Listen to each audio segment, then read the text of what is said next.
మీ అందరికీ నా హృదయపూర్వక వందనాలు. చెమ్మగలిగిన దేవుని పిల్లారా, తిరిగి మళ్ళా ఈ శనివారం ఈ విధంగా స్త్రీల కూడికగా సమాజంగా కూడుకొని దేవుణ్ణి ఆరాధించడానికి, స్తుతించడానికి, గణపరచడానికి దేవుడు ఇంత భాగ్యం ఇచ్చినందుకు నిజంగా గత వారం నుంచి ఇప్పటి వరకు మిమ్మల్ని, మీ కుటుంబాన్ని, మమ్మల్ని, భూమి మీద ఉన్న ప్రతి బిడ్డను కృపతో జ్ఞాపకం చేసుకొని ఎన్నో మేలులు, ఉపకారాలు, జీవాన్ని ఇచ్చి మళ్ళీ ఈ దినము ఆయన మాటలు వినగలిగే గొప్ప భాగ్యం ఇచ్చిన దేవునికి శిరస్సు వంచి వందనాలు తెలియచేస్తూ ఈ దినం కొద్ది మాటలు మన వాక్యాన్ని మనం ధ్యానం చేసుకోబోయే ముందు చిన్న ప్రార్థన చేసుకుందాం. దేవుని పిల్లల కళ్ళు మూసుకుంటే, పరిశుద్ధుడా, జీవమగలిగిన మా పరలోకపు తండ్రి, బలహీనులము అయోగ్యులము తండ్రి, నీ నామమును హెచ్చిస్తున్నాం, ఘనపరుస్తున్నాం, మహింపరుస్తున్నాం. నీ మాటలు వినగలిగేసివి, గ్రహించగలిగే హృదయ వాక్యానుసారంగా బ్రతకడానికి శక్తిని మనం అడుగుతూ తండ్రి, నీ పిల్లలకి ఇప్పుడు కొద్ది మాటలు మేము ధ్యానించుకోబోతాం. నీ బిడ్డలకి వినగలిగేసేవి, గ్రహించగలిగే హృదయం ఇచ్చి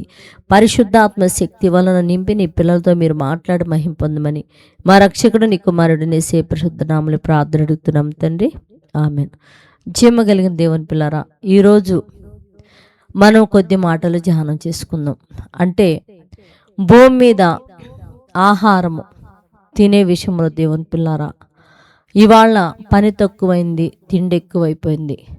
దాని వలన ముసలివారి కాడ నుంచి కూడా చిన్న పిల్లల వరకు కూడా మితిమీరిన తిండి, మితిమీరిన ఆలోచనలు, మితిమీరిన కోరికలు నా దేవుని పిల్లారా కలిగి ఇవాళ ఎంత భయంకరమైన ఇబ్బందులు మన భారతదేశమే కదా, ప్రపంచ దేశాలన్నీ కూడా భయంకరమైన ఇబ్బందులు ఎదుర్కొంటున్నాయని చెప్పుకోవడంలో సందేహం లేదు దేవుని పిల్లారా.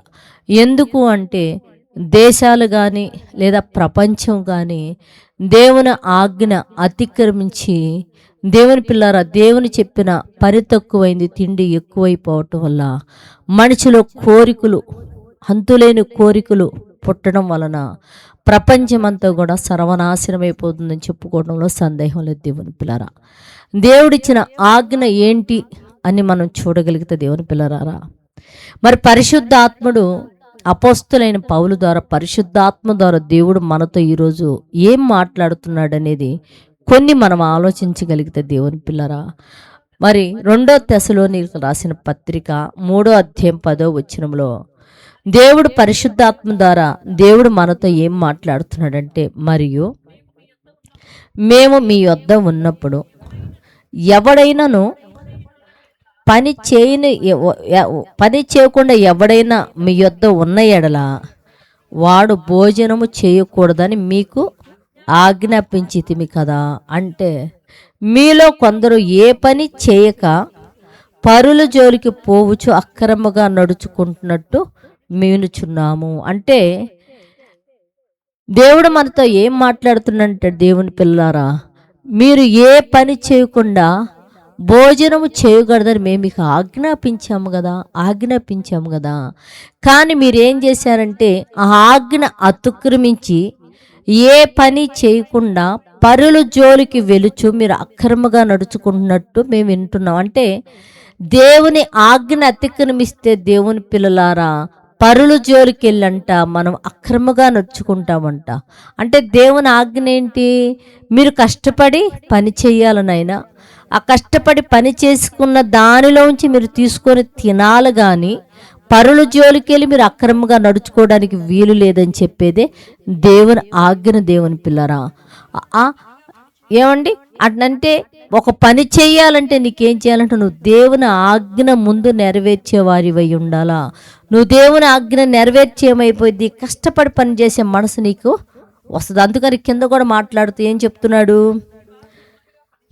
అట్టివారు నెమ్మదిగా పని చేయొచ్చు, సొంతంగా సంపాదించుకొని ఆహారం భుజింపవలను అని మన ప్రభువైన యేసుక్రీస్తు పేరట నేను మిమ్మల్ని ఆజ్ఞపూర్వకంగా హెచ్చరిస్తున్నాను. అంటే ప్రతివాడు కష్టపడి సంపాదించుకున్న దానిలో మీరు తినాలి, కానీ కష్టపడి పని చేయకుండా పరుల జోలికి వెళ్ళి అక్రమంగా నడుచుకొని వారు తీసుకొని తింటే మాత్రము ఒప్పుకోడు నాయన దేవుడు.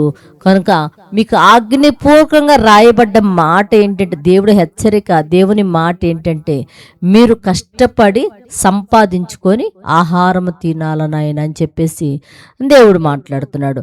ఇంతకీ దేవుడు ఒక ఆజ్ఞ నేను ఇచ్చాను, కష్టపడి పని చేసి తినాలని ఆజ్ఞ నేను మీకు ఇచ్చానన్నాడు కదా. అసలు ఈ ఆజ్ఞ ఎక్కడిచ్చున్నాడు, ఎవరితో దేవుడు ఈ ఆజ్ఞ పూర్వకంగా మనకు చెప్పాడని ఒకసారి చూడగలిగితే దేవుని పిల్లరా, ఆదికాండము 3వ అధ్యాయము 17వ వచనములో మొట్టమొదటి మానవుడు దేవుని పిల్లరా, అంటే మొట్టమొదటిగా దేవుడు తన చేతులతో చేయబడిన మానవుడు ఎవరంటే ఆదాము గారు. ఆదాము గారికి అవ్వగారికి దేవుడు ఒక ఆజ్ఞ ఇచ్చాడు.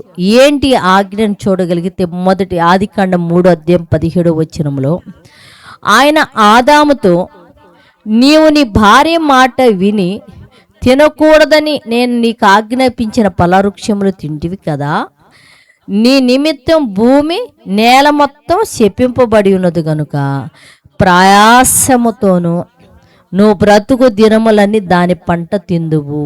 అంటే అంతకుముందు దేవుని పిల్లారా మనం చూడగలిగితే ఆదాము గారికి అవ్వగారికి దేవుడు తన మాట వలన సృష్టిని కలుగు చేసినప్పుడు ఫలవృక్షములు కలుగు చేసి ఆ తోటలో వాళ్ళిద్దరిని, ఒక చిన్నపిల్ల మనస్తత్వం కలిగిన ఆదాము గారి అవ్వగారిని పెట్టి ఈ తోట ఫలములని మీరు తినండి అని చెప్పాడు. దేవుని పిల్లరా తినండి అన్నారు.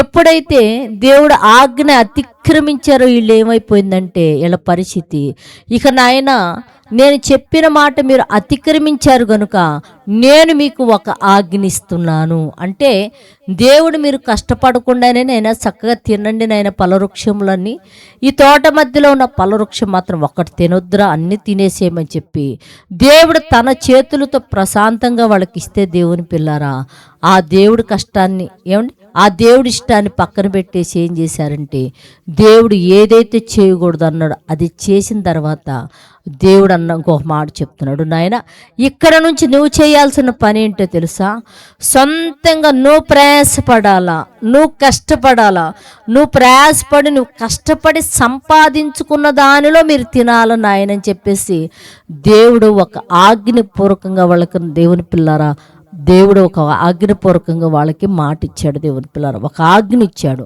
ఆ ఆజ్ఞ ప్రకారమే తెసలోని పత్రికకు వచ్చే తలికి దేవుడు పరిశుద్ధాత్మ ద్వారా మనతో ఏం మాట్లాడుతుందంటే, మీలో ప్రతివాడు కష్టపడి పని చేసుకొని సంపాదించుకొని తినాలనాయన అన్నాడు. మరి దేవుడిచ్చిన ఆజ్ఞనే ఆదాముతో ప్రారంభమైన ఆజ్ఞ నూతన నిబంధనలో మీరు కష్టపడి పని చేసుకోకపోతే పరుల జోలికి వెళ్ళి ఇబ్బందులు పడతాడని దేవుడు మరి అలాగా పని చేయకుండా, తనకిచ్చిన పనిని చేయకుండా ఎవరైనా పాపంలో పడ్డారా? ఎవరైనా దేవుడిచ్చిన పనిని చేయకుండా కష్టపడకుండా తిని, కష్టపడకుండా పని చేయకుండా తిన్న దాని వలన ఎవరైనా పాపంలో పడ్డారా అంటే పడ్డారు. దేవుని పిల్లారా, ఆ పడ్డవారిని మనం ఇప్పుడు ఇవాళ కళ్ళారా మనం చూద్దాము, ధ్యానం చేద్దాం. దేవుని పిల్లారా, ఒకసారి మనం చూడగలిగితే 2 సమూయేలు గ్రంథము 21వ అధ్యాయం అండి. 2 సమూయేలు గ్రంథము 21వ అధ్యాయం మనం చూడగలిగితే 21:17 2 సమూయేలు గ్రంథం 21:17 మనం చూస్తే దేవుని పిల్లరా, ఇక్కడ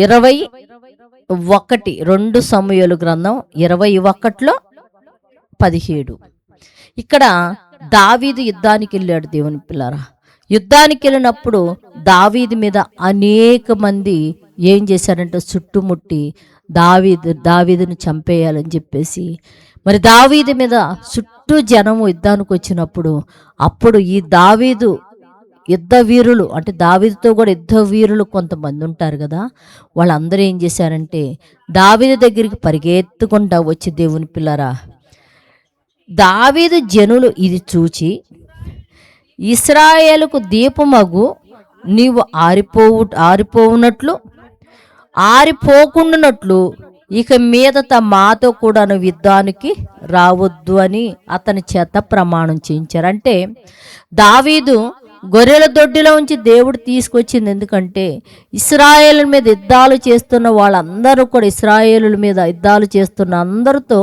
దావీదు గారు యుద్ధం చేసి ఇశ్రాయేలు ప్రజలను కాపాడాలనేది దేవుని యొక్క సంకల్పం.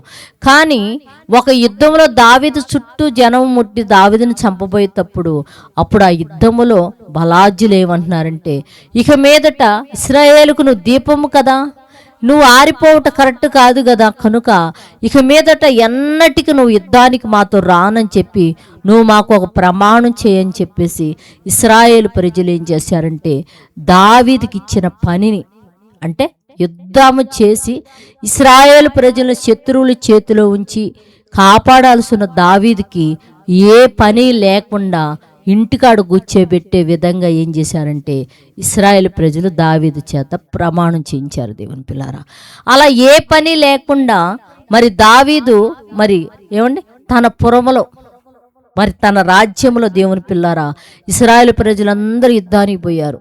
కానీ దావీదు మాత్రం ఏం చేస్తున్నాడు ఒకసారి మనం చూడగలిగితే 2 సమూయేలు గ్రంథం 11వ అధ్యాయము మొదటి వచనంలో, 2 సమూయేలు 11వ అధ్యాయం మొదటి వచనంలో మనం చూడగలిగితే దేవుని పిల్లారా, ఏమంటే వసంతకాలమున రాజులు యుద్ధమునకు బయలుదేరు సమయమందున దావీదు యోబాబును అతని వారిని ఇశ్రాయేలులందరినీ పంపగా వారు అమ్మోనీయులను సంహరించి రబ్బా పట్టణమును ముట్టడి వేసిరి. అయితే దావీదు యెరూషలేమునందు నిలిచిపోయిన, అంటే ఇశ్రాయేలు ప్రజలందరూ యుద్ధానికి పోయారు, దావీదు మాత్రం యెరూషలేము పట్టణంలో నిలిచిపోయి ఏం చేశాడంటే పైకి మిద్ది పైకెక్కి దేవుని పిల్లలు అంతస్తు పైకెక్కి అటు ఇటు తిరుగుతున్నాడు. ఎందుకు? తనకు దేవుడు ఒక పనినిచ్చాడు. ఆ పనిని ఏం చేశాడంటే ఆ ప్రజలందరూ నాయన ఇశ్రాయేలుకు దీపం కదా, నిన్ను వారు చంపేస్తారు, నువ్వు యుద్ధానికి వద్దని ఒక ప్రమాణం చేయించి దేవుడు తనకిచ్చిన పనిని చేయకుండా దావీదుని ఇంటికాడ కూర్చోబెట్టడం వల్ల అందరు యుద్ధానికి పోయారు. దావీదుకి ఏం చేయాలో తెలియక మిద్ది మీదకి ఎత్తి ఒక దినం మిద్ది మీదకి ఎక్కి దేవుని పిల్లరా తిరుగుతూ ఉన్నాడు. ఆ తిరుగుతున్న కాలంలో మరి తన బిల్డింగ్ పక్కనే, అంటే తన అంతస్తు పక్కనే ఒక స్త్రీ స్నానం చేస్తుంది. దేవుని పిల్లలు స్నానం చేస్తుంది. అంటే దావీదు అంతకాలం తన జీవిత కాలంలో కూడా తనేంటంటే ఒక పనిలో ఉన్నాడు, యుద్ధంలో ఉన్నాడు. యుద్ధం నుంచి వచ్చిన తర్వాత దేవుని మందిరానికి వెళ్ళి దేవునితో సామాసం చేస్తూ ఆ యుద్ధ వీరులుగా తను ఉన్నంత కాలంలో దేవుని పిల్లారా తను కష్టపడినంత కాలం కూడా దావీదు ఏ పాపంలో పడలేదు. దేవుని పిల్ల తనకిచ్చిన పనిని చేసుకుంటూ దేవునితో ఏపోద్ధరించి ఖాళీగా ఉన్నప్పుడు దేవుని సన్నిధానంలోకి వెళ్ళి ప్రార్థన చేస్తూ దేవుడి దగ్గర విచారణ చేస్తూ తన పనిలో తను ఉన్నంత కాలము దావీదు పాపంలో పడలేదు. దేవుని పిల్లారా ఎప్పుడైతే తను చేయాల్సిన పనిని పక్కన పెట్టి దేవుని పిల్లలారా ఖాళీగా ఉన్నాడు, దావీదు పైన తిరుగుతున్నప్పుడు ఒక స్త్రీ తన కంటబడింది. దేవుని పిల్లారా ఆ తర్వాత ఆ స్త్రీతో ఆయన పాపం జరిగించడం దేవుని పిల్లారా, తర్వాత ఆమె గర్భవతి అని తెలిసిన తర్వాత ఆమె భర్తను కూడా తిరిగి సంపించడం దేవుని పిల్లారా దావీదు భయంకరమైన శాపగ్రస్తమైన పాపం చేయటం అనేది మనం చూడగలుగుతున్నాం. అంటే ఏ పని చేయకపోతే దేవుని పిల్లారా ఒక మనిషి పాపంలో పడిపోతాడు. ఎందుకు? తింటం ఎక్కువైనప్పుడు కడుపు ఖాళీగా ఉంటుందా? చేతులు కాళ్ళు ఖాళీగా ఉంటాయా? దేవుని పిల్లారా మనసు ఖాళీగా ఉంటుందా? అంటే కష్టపడి పని చేసావు, తింటున్నావు, మళ్ళా పనిలోకి వెళ్తున్నావు కనుక పాపం చేసే అవకాశం పెద్ద ఉండదు. దేవుని పిల్లారా ఏ పని చేయని వాడు రోజుకు 4 సార్లు తింటున్నాడు అనుకోండి, ఉదయం టిఫిన్ అని, మధ్యాహ్నం అన్నమని, మళ్ళీ సాయంత్రం టిఫిన్ 4 గంటలకి, మళ్ళా రాత్రికి అన్నమని, ఈ విధంగా తిని ఖాళీగా ఉన్నాడు అనుకో దేవుని పిల్లారా తన కళ్ళు ఊరుకుంటాయా? తన శరీరంలో అవయవాలు ఊరుకుంటాయా? దేవుని పిల్లారా తన ఆలోచన ఊరుకుంటుందా? పనిలో ఉన్న వారికి ఏంటంటే సాయంత్రానికి శరీరం అరిచిపోయిద్ది, పనుకో నిద్రపోతాడు, మళ్ళా తెల్లారి లెగిసి దాని పనికి తను వెళ్ళిపోతాడు. కనుక ఎక్కువ పాపం చేసే అవకాశం ఉండదు దేవుని పిల్లారా. కానీ తిని ఖాళీగా ఉండేవాడికి ఎలా ఉంటుంది? వ్యభిచారపు తలంపులు వస్తాయి దేవుని పిల్లలారా మనసులో. దొంగతనం చేయాలని ఒక ఆలోచన వచ్చింది దేవుని పిల్లారా, ఎదుటి వాళ్ళను కొట్టాలని ఒక ఆలోచన వచ్చింది దేవుని పిల్లారా, తాగాలని ఒక ఆలోచన వచ్చింది. ఇవన్నీ కూడా ఎవరికి వస్తాయి అంటే దేవుని పిల్లరా, కష్టపడి పని చేయని వారికి ఈ ఆలోచనలన్నీ కలిగి దేవుని పిల్లరా పాపంలో పడే అవకాశం ఉంటుందని చెప్పేసి దేవుడు మనకి దావీదు ద్వారా తెలియచేస్తున్నాడు. దేవుని పిల్లరా, అంటే దేవుడు ఎంత మంచివాడో చూడండి. దేవుని పిల్లరా, దేవుడికున్న లక్షణం ఏంటంటే కష్టపడే లక్షణం. దేవుని పిల్లరా, మనకు కూడా అంటున్నాడు, నాయన నువ్వు కష్టపడి పని చేసుకో, ఏ పాపంలో పడవు, కానీ కష్టపడే మనసు నీకు కానీ లేకపోతే ఏంటంటే అక్రమంగా నడుచుకుంటావు, పరుల జోలికి వెళతావు, నీది కాని దానిని ఆశించి నీది కాని దాని ఎమ్మట నువ్వు పడేమవుతా ఉంటే పాపమునకు గురైపోతావు, జాగ్రత్త నాయనని చెప్పి హెచ్చరిస్తున్నాడు. దేవుని పిల్లరా, చిన్న పిల్లల కాడి నుంచి వృద్ధుల వరకు కూడా దేవుడు మనకు ఇచ్చిన ఆరోగ్యమును బట్టి, ఇచ్చిన కాలమును బట్టి దేవుని పిల్లరా కష్టపడి పని చేయకుండా, ఏ పాపం మనం చేయకుండా దేవుడు మనల్ని ఎలా చూడాలనుకున్నాడు, తన ఎదుట పరిశుద్ధులుగా, నిర్దోషులుగా, నీతిమంతులుగా చూడాలనుకున్నాడు. అలాంటి నీతి కలిగిన వారమై మన మరణం తర్వాత నిత్య జీవానికి చేరుకునే వారిగా మనందరం ఉండినట్లు మనం ప్రార్థన చేద్దాం. దేవుని పిల్లరా, పరిశుద్ధుడా, క్షేమ కలిగిన మా పరలోకపు తండ్రి, నాయనా నీ కృప కలిగిన నామానికి వందనాలు తండ్రి. కష్టపడే మనసు మాకు దయచేయి నాయనా. ఇదిగో నా తండ్రి, పని చేయని వాడు తిండికి పాత్రుడు కాదని చెప్తున్నావు తండ్రి. చిన్నపిల్లల మొదలుకొని వృద్ధుల వరకు నా తండ్రి మాకు ఇచ్చిన ఆరోగ్యం బట్టి ప్రతి ఒక్కళ్ళముడుగా కష్టపడినైనా పాపంలో పడకుండా నీ ఎదుట నీతిమంతులుగా, నిర్దోషులుగా నా తండ్రి నిలవబడి నిత్య జీవాన్ని చేరుకునే భాగ్యం నా తండ్రి మా అందరికీ మన అడుగుతున్నా తండ్రి. మా దేశంలో ఉన్న ప్రతి బిడ్డకు కూడా నైనా కష్టపడే మనసు ఒక ఆయుధముగా మీరు ధరింపచేసి మా దేశాన్ని లేములో కాకుండా సమృద్ధిలో ఉంచి మీరు మహిమ పొందమని మా రక్షకుడు నీ కుమారుడనే పరిశుద్ధ నామములో ప్రార్థన అడుగుతున్నాం తండ్రి. ఆమెన్. మీ అందరికీ నా హృదయపూర్వక వందనములు, ధన్యవాదాలు.